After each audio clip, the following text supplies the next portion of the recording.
सहनाववतु सहनौ भुनक्तु सह वीर्यं कर्वावहै तेजस्विनावधीतमस्तु मा विद्विषावहै। ओम शांति शांति शांति।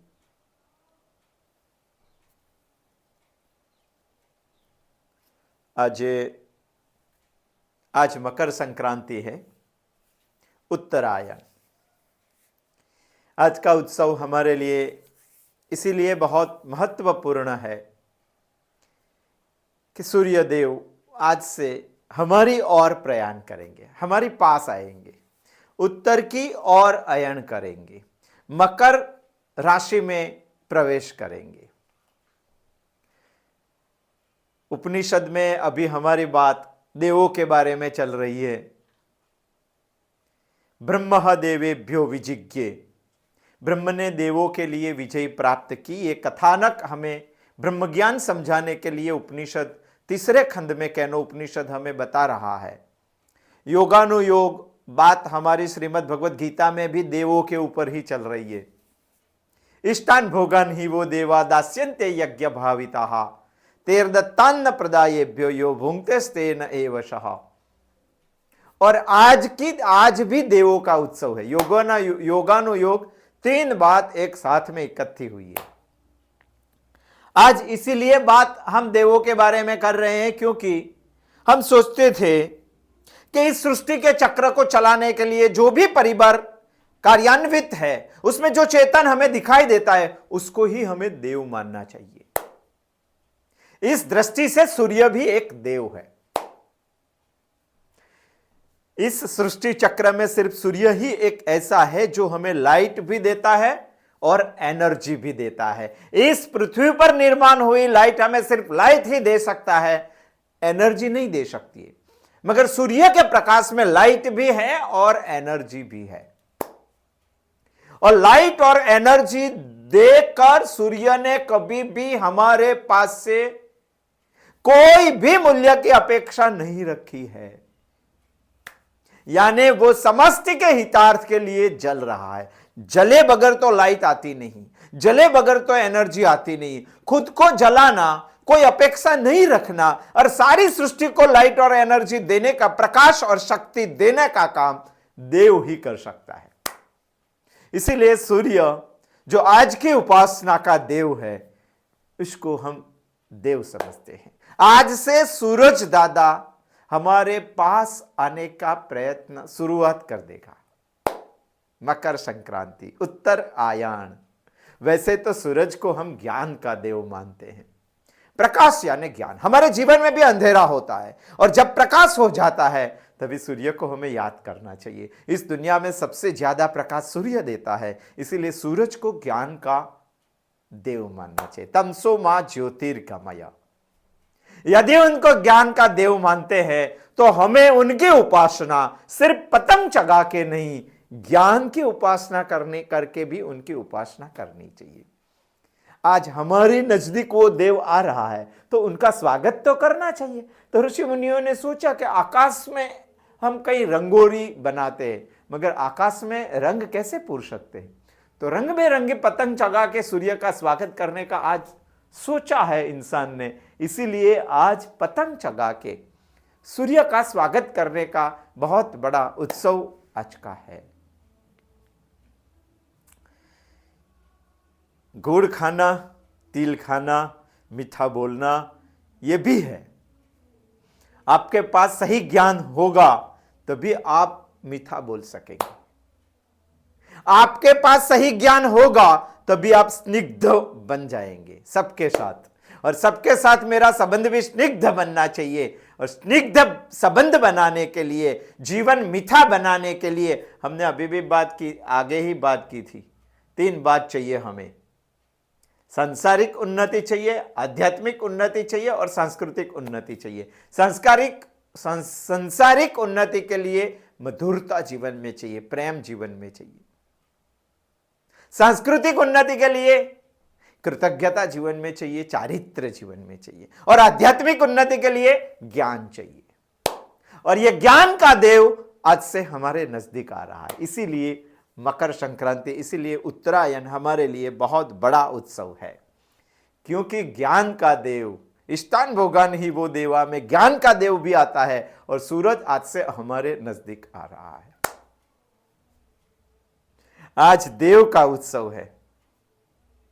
श्रीमद् भगवत गीता में भी हम देव की बात कर रहे हैं। इष्टान भोगान ही वो देवा चल रहा है 3 अध्याय में 11वें 12वें श्लोक में, और उपनिषद में भी देवों की कथा चल रही है। तीनों योगानुयोग है। इसीलिए सोचना पड़ेगा कि कैनो उपनिषद ने 3 खंड में देव असुर के संग्राम की कथा बताई है। यह कथानक हमें सोचने जैसी है। यशस्वी लोगों की, इस दुनिया में जो जो यशस्वी है, जो जो विजयी है, जो जो सफल हुए, उन सभी लोगों की मानसिकता ये कथानक में बताने की कैनो उपनिषद ने बहुत प्रयत्न किया है। हमें समझना चाहिए इस दुनिया में जो भी यशस्वी है, जो भी विजयी है, जो भी सफल हुए, वो सभी की मानसिकता इस कथानक में बताई। सामान्य कथानक नहीं है। इसीलिए फिलोसॉफी के साथ ये कथानक आया हुआ है। हमें सोचना चाहिए, क्योंकि इस दुनिया में बहुत सारी चीजें हजम हो सकती है। एक बात हजम होने में बहुत मुश्किल होती है, वो है विजय, वो है सफलता, वो है यशस्विता। हजम नहीं होती है, जल्दी हजम नहीं होती है, क्योंकि जब भी यशस्विता मिलती है तो मनुष्यत्व के पीछे और कोई अदृश्य ईश तत्व भी छिपा हुआ है। वो यशस्वी होने वाला भूल जाता है, नहीं याद रहता है उसको। और कैनो उपनिषद हमें ये बात स्मृति पटल पर लाकर ही रहेगी। इसीलिए ये कथानक बता रही है, कोई भी यशस्वी मनुष्य के पीछे अदृश्य शक्ति का हाथ है ही। ये आज तक हम कैनो उपनिषद में समझते आए हैं, कथानक जब से शुरू हुआ है तब से। और जो भी यशस्वी है, ये भी भूलना नहीं चाहिए, जो भी हमें 1 से 10 श्लोक एक साथ में पढ़ना है, क्योंकि पुनरावृत्ति है उसमें। जो आगे आया वो 3 मंत्र तक तो बात सही है। 4 5 6 7, 3 4 5 6 जो मंत्र है, वैसे ही मंत्र 7 8 9 आया है। 3 4 5 6 7 8 9 10 तक यही वैसे ही समान मंत्र आया है। इसलिए हमें एक साथ में सबको देखना है। प्रयत्न करेंगे जितना हो सके उतना, और आगे जाने के भी हम प्रयत्न करेंगे। जो यशस्वी लोग हैं, जो विजयी लोग हैं, उनकी मानसिकता इस कथानक में बताई हुई है इस दुनिया में।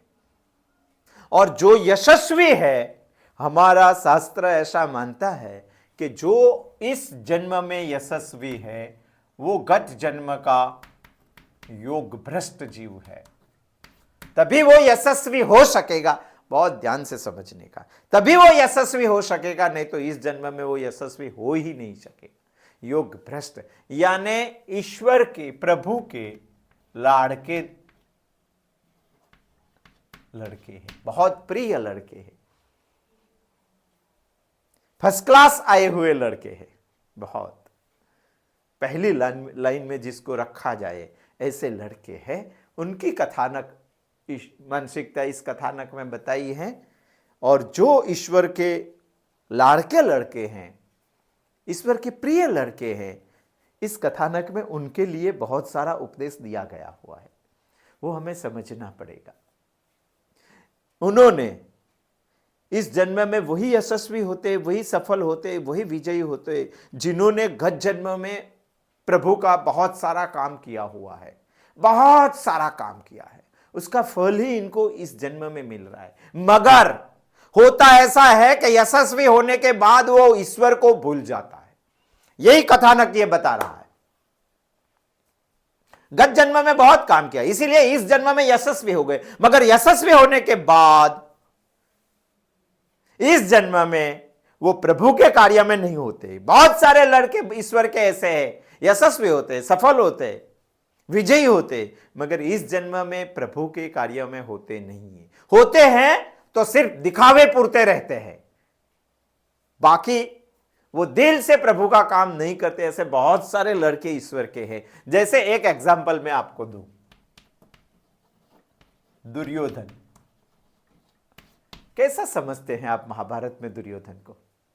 इसके सामने खुद कृष्ण भगवान थे, फिर भी भगवान के पक्ष में 7 अक्षौणी लोग थे, दुर्योधन के पक्ष में 11 अक्षौणी लोग थे। कैसा इंसान था? सोचो उनकी साइकोलॉजी, तब की मानसिकता सोचिए आप, तत्कालीन परिस्थिति क्या होगी सोचिए। लोगों को भौतिक सुविधा देने में दुर्योधन ने थोड़ा सा भी कमी नहीं रखी थी, बहुत सारी भौतिक सुविधाएं दी थी। इसीलिए तो 11 अक्षौणी सैनिक ईश्वर के सामने उनके साथ खड़े हुए थे।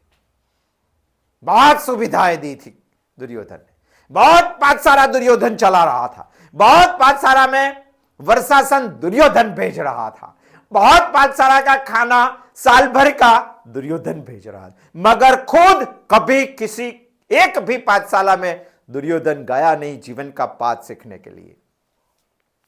ऐसे वर्षासन, ऐसे सालियाना भेजने से क्या मतलब होता है? आप बहुत बड़े दानवीर भी होगे, मगर ये दान इष्टान भोगन ही वो देवा नहीं गिना जाएगा।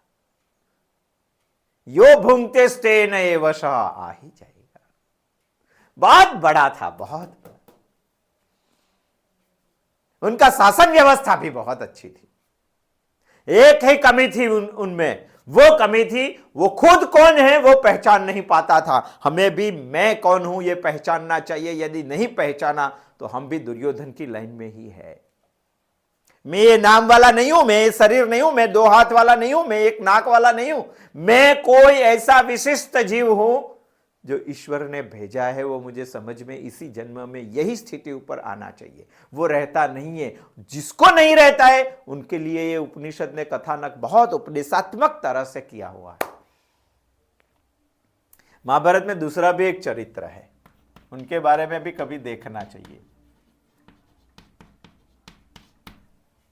जब भी शिशुपाल के पास कोई नीतिमत्ता की बातें लेकर जाता था तो शिशुपाल तब ही उनको ऐसा सुना देता था, ये सब कुछ मुझे मालूम है, ये बातों की मुझे जरूरत नहीं है, आप आपके पास रखो, ये औरतों को बताने की बातें हैं, इंसान को नहीं चाहिए, मुझे नहीं चाहिए, ऐसा बता देता था शिशुपाल। मुझे सब कुछ मालूम है। इतना बड़ा होके राजा जैसी स्थिति होकर ऐसा बोल देता है कि मुझे इनकी कोई जरूरत नहीं, मुझे सब कुछ मालूम है, ये औरतों की बातें हैं, उनके पास लेके जाओ, मुझे जरूरत नहीं है। ये बहुत बड़ी गलती है, बहुत बड़े इंसान की बहुत बड़ी गलती है। क्यों? क्योंकि इसीलिए गलती है कि श्रीमद् भगवद गीता तो ये बता रही है, यद्यद आचरति श्रेष्ठ तत्तद देवे तरो जनाः। तू जितना भी बड़ा है और तेरा आचरण ही सबके ऊपर इफेक्टिव होता है, इसलिए तुझे सोचकर बोलना चाहिए। ऐसे बड़े लोगों जो यशस्वी है, जो सफल हुए हैं, जो विजयी हुए हैं और विजय का कैफ उसको आ गया है। कैफ आने का मतलब ही ये है, मिथ्या अभिमान आने का मतलब ही ये है।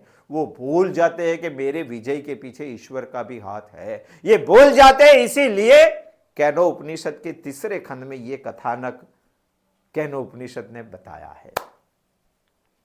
कई लोग बताते हैं कि ये कथानक तो देवों का एग्जाम्पल देके ब्रह्म ने बताया, तो सही बात है, राक्षसों का नहीं दिया। आप बोलेंगे कि राक्षसों का क्यों नहीं? अरे राक्षसों को दिया होगा तो ये पढ़कर आप ऐसा ही समझ जाते कि राक्षस तो सब वैसे ही है, मगर देव के पास तो ज्ञान है, देव के पास तो तेज है, देव के पास तो कार्यशीलता है। इतने सारे गुण होने के बाद भी देव ईश्वर को नहीं पहचान पाता, उनके सामने होता है तभी भी। ये बताने के लिए, इसीलिए तो मैं बोल रहा हूं कि यशस्वी और विजयी दुनिया में जो लोग हैं उनके लिए कथानक में कुछ मानसिकता बताई गई है, सबको पढ़नी चाहिए। कथानक की शुरुआत ही वैसे होती है। कैसे होती है? ब्रह्म देवेभ्यो विजिज्ञे, ब्रह्म ने देवों के लिए विजय प्राप्त किया। देवों ने असुरों के सामने विजय प्राप्त नहीं किया है, देवों ने असुरों को पराजित कर कर विजय प्राप्त नहीं किया। उपनिषद की बहुत स्पष्ट शुरुआत होती है ये कथानक की कि ब्रह्म ने विजय प्राप्त किया है। किसके लिए? देवों के लिए। मगर तुरंत उपनिषद बता रही, ते क्षंत, ते यानी देव समझते हैं। क्या समझते हैं? अयम अस्माकम एव विजयः, अयम अस्माकम एव महिमा। ब्रह्म ने देवों के लिए विजय प्राप्त किया, मगर देव ऐसा समझते हैं, अयम अस्माकम एव विजयः, ये विजय तो हमारा ही है, ये महिमा तो हमारी ही है, ऐसे देव समझते हैं। तत ऐसाम विजज्ञौ, देवो जो जानते हैं, तेभ्य प्रादुर्बभुवः, देव जो जानते हैं उसके मन में जो मिथ्याभिमान खड़ा हो गया है, उन्होंने जो पार्टी रखी है, सब इकट्ठा हो गया है, उनकी अंतः जो बात है वो ब्रह्म ने जान ली है। तत ऐसाम विजज्ञौ तेभ्य प्रादुर्बभुवः, यक्ष के रूप में उनके सामने प्रकट हो गए ब्रह्मा। यहां तक 3 मंत्र, 2 मंत्र की बात हमने देखी थी। 2 मंत्र के बाद कथानक का कुछ टर्न दूसरी ओर आता है। देव ये यक्ष को समझ नहीं पाए, और समझ नहीं पाए इसलिए देव ने पार्थिव में से ही इंद्रदेव ने, इंद्र आदि देवों ने अग्नि को बुलाया, और अग्नि को बुलाकर बताया, तत् अग्निम अब्रुवन, सभी देवों ने अग्नि को कहा, जातवेदस एतत् विजानीहि इदम यक्षम इति तथा इति। इंद्र आदि देवों ने अग्नि को बुलाकर कहा कि हे अग्निदेव, आप जाकर ये यक्ष कौन है मालूम कीजिए। अग्नि ने बोला तथास्तु। बाद में चौथा मंत्र में आता है, तत् अभ्यद्रवात, अग्नि दौड़ के गया किसके पास?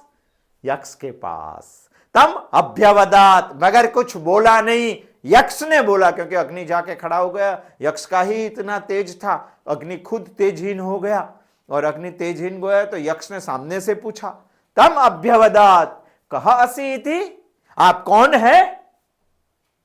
तब अग्नि ने बताया, अहम वै अग्नि है, मैं अग्नि हूं, अस्मि अहम वै जात वेदस अस्मि इति, मैं अग्नि हूं, सारे संसार में जातवेद के नाम से मैं प्रसिद्ध हूं, ऐसा अग्नि ने बताया। ऐसा इसीलिए बताया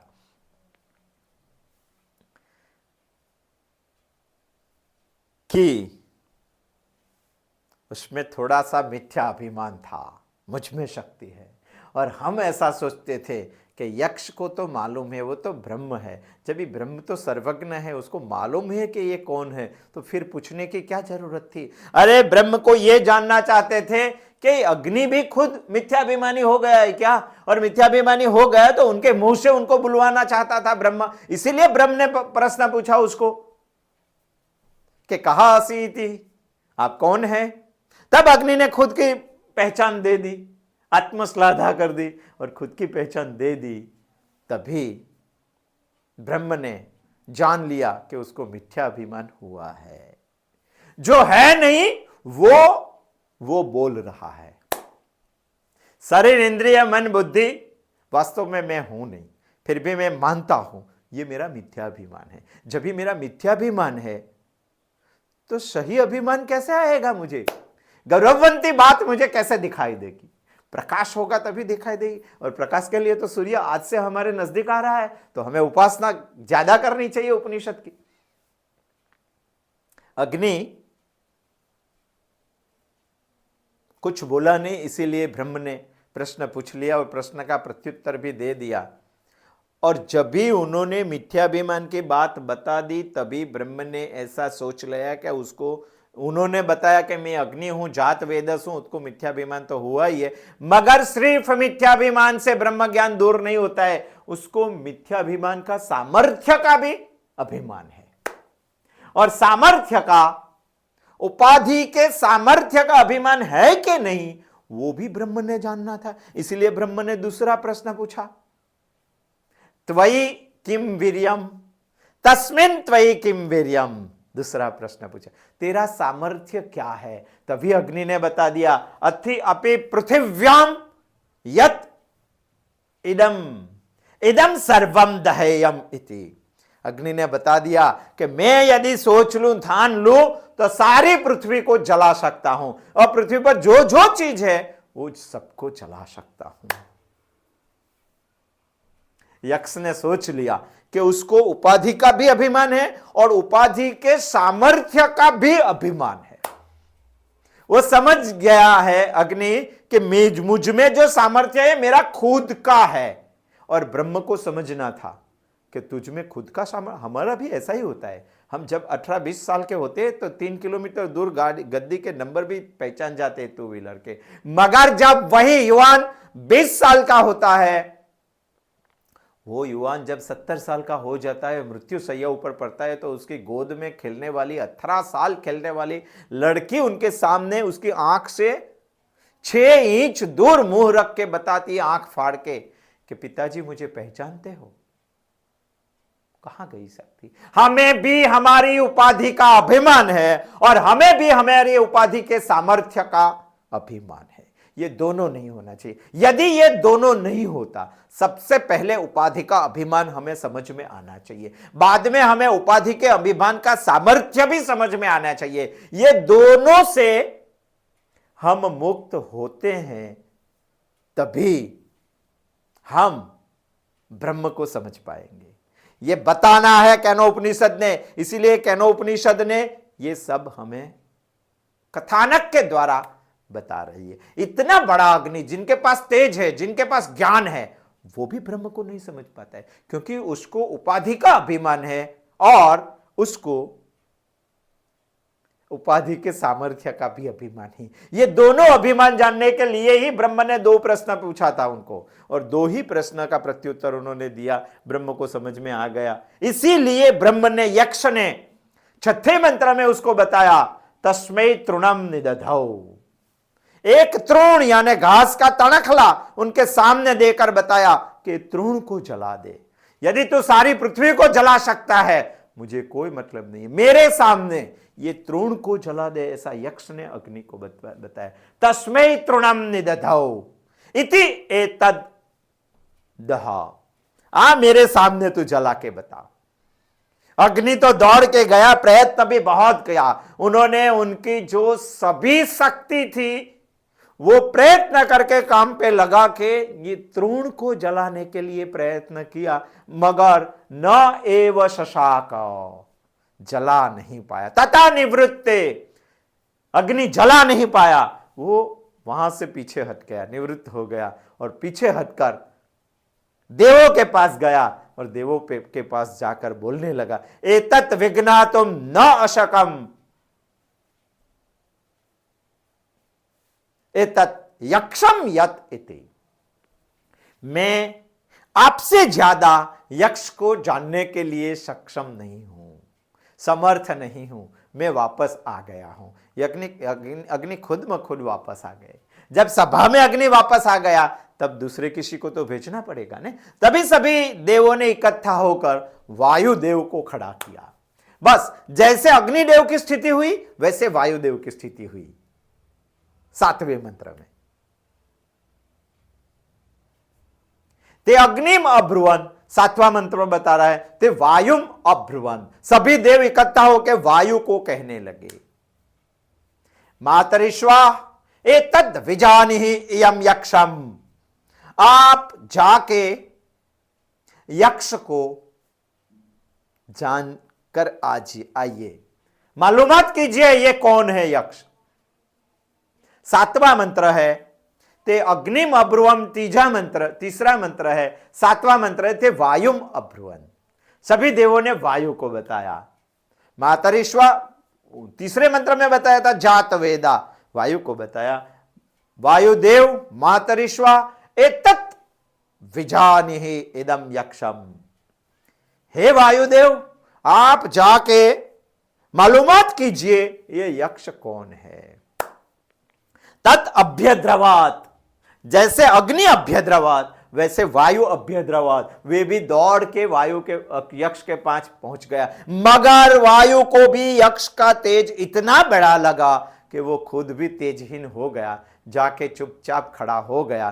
तभी तम अभ्यवदत, यक्ष ने वायु को पूछा, कहा असि इति, आप कौन है? अहम वै वायु हूं।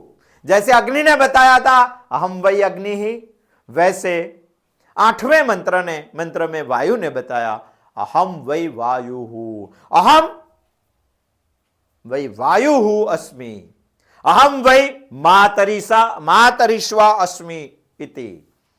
मैं वायुदेव हूं, मैं मातरिश्वा हूं। यहां एक शब्द आया है मातरिश्वा। मातरिश्वा का 2 अर्थ होता है, संधि छोड़ के, मातर और स्वयति।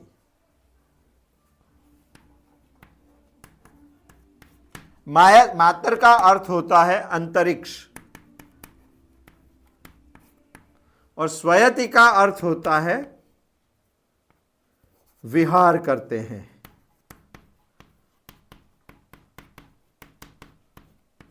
इस दृष्टि से मातरिश्वा का अर्थ जो निकालेंगे, जैसे अग्नि में हमने अर्थ निकाला था जात वेदा, दुनिया में जो ने जन्म लिया है वो सभी को जन्म से जानने की जिनकी क्षमता है उनको जात वेदा बोलते, फिर भी वो यक्ष को नहीं जान पाया। मातरिश्वा, मातर स्वयति, अंतरिक्ष में जो विहार करता है उसको मातरिश्वा कहते हैं। वायु अंतरिक्ष में विहार करता है और अंतरिक्ष में विहार करता है, इसीलिए यहां संबोधन किया है। वायु ने भी खुद की पहचान दी है, अहम वै वायु अस्मि, अहम वै मातरिश्वा अस्मि अति, खुद की पहचान दी है। मैं अंतरिक्ष में विहार करने वाला हूं, मैं वायुदेव हूं। मगर उनके सामने जाके कुछ बोल नहीं पाया, इसीलिए उनकी भी उपाधि का अभिमान जानने के लिए ब्रह्म ने पहले प्रश्न पूछ लिया था और वो प्रश्न का प्रत्युत्तर कहा असि इति, आप कौन है? तभी वायु ने प्रत्युत्तर दे दिया, मैं वायुदेव हूं, मैं मातरिश्वा हूं। मगर उसको उपाधि के सामर्थ्य खुद का समझता है, वो ब्रह्म का समझता है, वो भी ब्रह्म को जानना था। इसीलिए उपाधि का सामर्थ्य जानने के लिए दूसरा प्रश्न ब्रह्म ने, यक्ष ने मातरिश्वा को भी बताया, तस्मिन् त्वयि किम वीर्यम, आपका सामर्थ्य क्या है? तभी वायु ने भी बता दिया, अपि पृथिव्याम यत इदम इदम सर्वम आददियम इति। आददियम, उड़ा सकता हूं, हटा सकता हूं, आददियम, अपि पृथिव्याम यत इदम इदम सर्वम आददियम इति।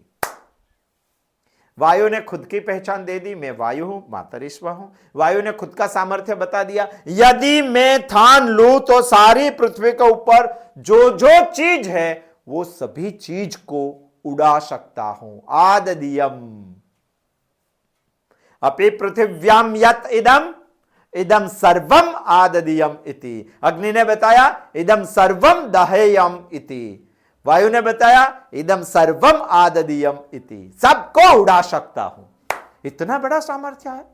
तभी यक्ष ने बताया तस्मै तृणम निदधौ, वायु को भी एक तृण दिया घास का, और तृण लेके एक ही सल्ली दी थी वायु को भी, एक ही तृण देकर यक्ष ने वायु को बताया तस्मै तृणम निदधौ इति एतत् आददीय, मेरे सामने ये तृण को उड़ा के बताओ, यक्ष ने बताया।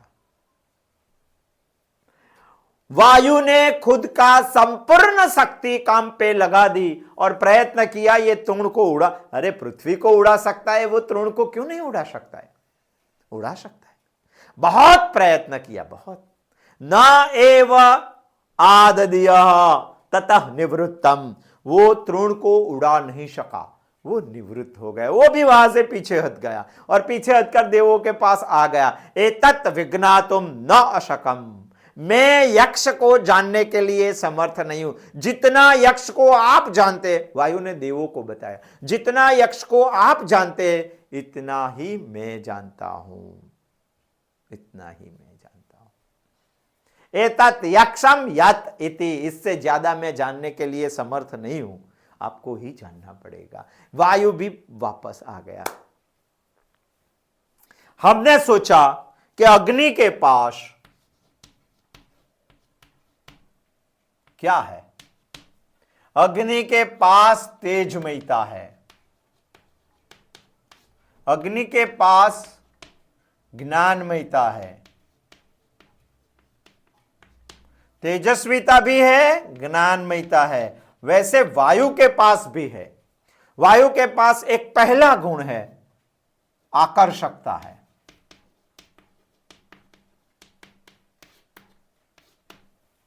दुनिया में किसी को भी वायु आकर्षित कर सकता है, आकर्षकता है।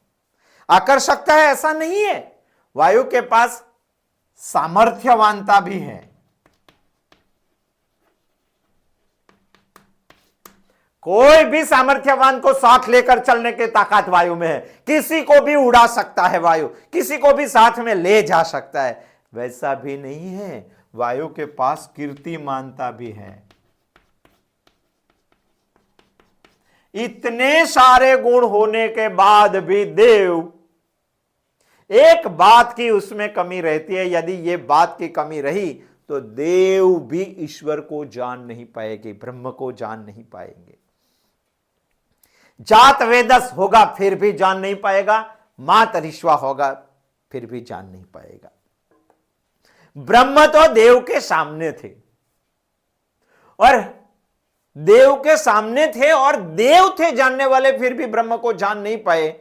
हम तो मनुष्य हैं और ब्रह्म देव के सामने थे, हमारे तो अंदर है ब्रह्म।